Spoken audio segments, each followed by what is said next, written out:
Hello guys, welcome to Master Ipong TV.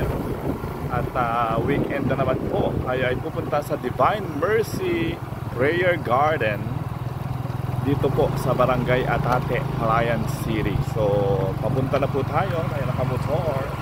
At mamaya po i-attend tayo sa meeting ng Palayan Eagles Club. Pero ngayon ay tayo pupunta muna sa Divine Mercy Prayer Garden. At tayo po ay a-attend ng misa at meeting din ng Divine Mercy Crusade ng Diocese ng Cabanatuan. Hali po kayo, samahan niyo po ako, Pastor Ipong TV. Ayan na po, ito po ang nakamotor po tayo. Ayan po ang ating dinadaanan dito. Tingnan nyo naman, napakagubat. Napaka-thrilling ang ating mga adventure na pinupuntahan every weekend sa ating vlog ng Master Ipong TV. Ulimit madam pa. So dire-diretso na po tayo dito. Napakaganda po ng daan. Tingnan nyo naman, napakasolemn, napakatahimik ng ating mga dinadaanan. Ito po ay bundok, hili po ito. Ayun, may mga tao na po doon. Ay natin nga po tayo ng banal na misa. Ayun, marami na po tao doon kasi 3 o'clock po ay inaasahan na magsisimula po ang ating misa. At magyayari po noon ay ang meeting ng Divine Mercy Crusade ng Diocese ng Cabanatuan. So i-inform lang po natin sila na tayo po ay nagsisimula na muli ng ating pong programa linggo-linggo, ang Divine Mercy Hour sa DWJ Camp TV Channel 16. So ito na po tayo. We just arrived. Ito na po. Yan po. Dati po dyan po yung daan namin. Ngayon ay dito na. Divine Mercy Prayer Garden. Yan. Yan na po. Papasok po tayo dito. Medyo ramp road lamang po. Kaya ingat lang po tayo dito.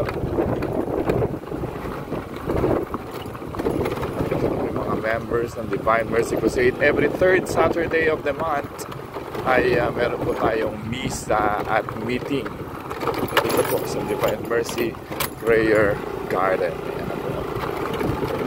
Sisters po natin, marami na po yung tao sa chapel ng Divine Mercy. Attend po tayo ng meeting at misa. Sila, yun ang dami na pong tao rito. Hindi nila maano.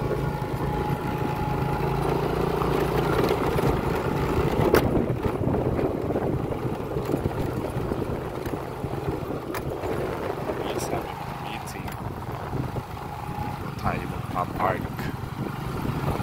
Ayun. Nagcha-chaplet na po sila.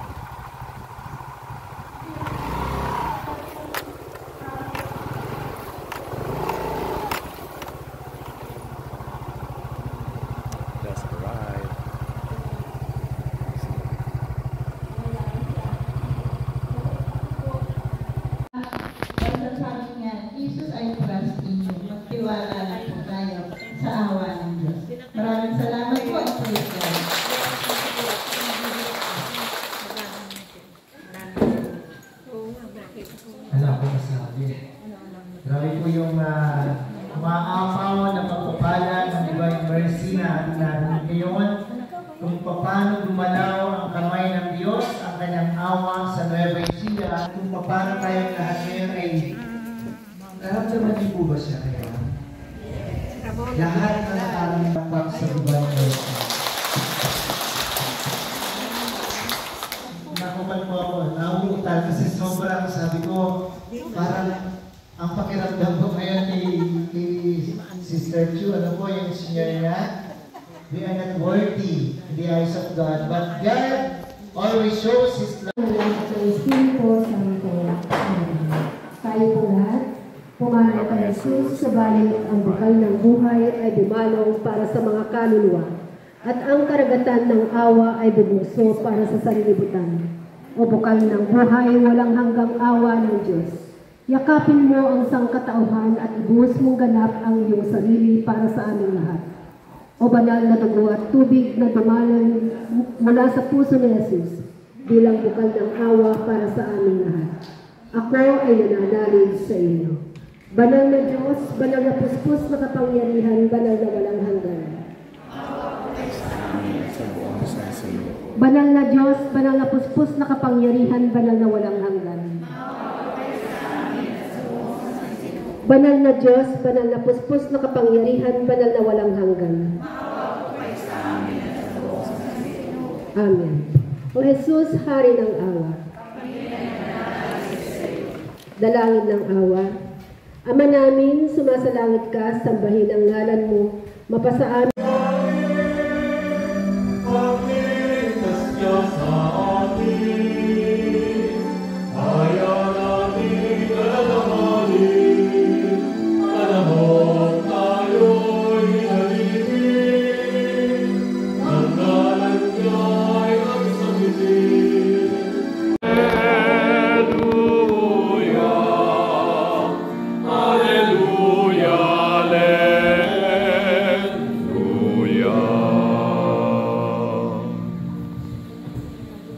Sumainyo ang Panginoon. At sumayo rin.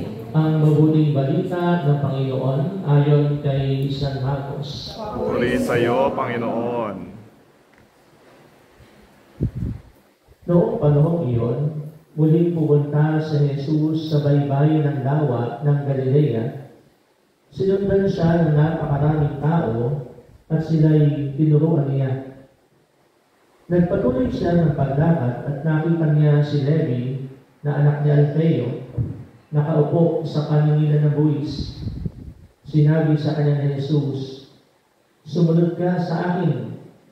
Tumindig naman si Levi at sumunod.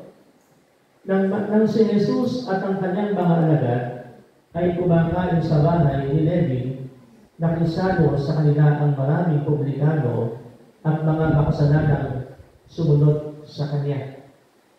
Nakita ito ng ilang eskribang kabilang sa pangkat ng mga Pariseo at tinanong nila ang kanyang mga alagad, bakit siya sumasalo sa mga publikano at sa mga makasalanan? Narinig ito ni Jesus at siya ang sumagot, hindi nangangailangan ng manggagamot ang walang sakit, kundi ang may sakit. Naparito ako upang tawagin ang mga makasalanan, hindi ang mga banal.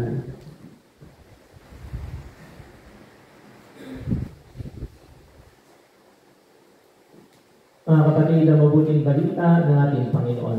Pinupuri ka namin, Panginoon Kristo.